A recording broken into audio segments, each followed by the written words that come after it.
дар пай як садама дар ҳудуди шаҳри Сарафшани вилояти Суғд 6 нафар ҷон бохта 5 тани дигар ҷароҳат бардоштанд. Вазъи маҷрӯҳони садама вахим арзёбӣ мешавад ва онҳо таҳти назорати пизишкон қарор гирифтанд. Ин ҳодиса чанд соат пеш дар километри 200 роҳи Душанбе Чаноқ рух дод.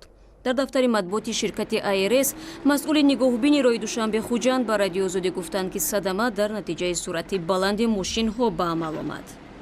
اینجا اوپل زاتیره کنه طرف خوجان میبیاد مسافر هستی سویشنی موشن میشد کوتل انا زاتیره بلند 896 سیه نولیکا تبقب به مبراد اومده همین روباره اومده که موشن کوتل رو میزنه بعد دولان عرب رومده ابو چینه و براسودگی خرسوار رو میزنه خودی دولان جاریبا میرد چپا میشد.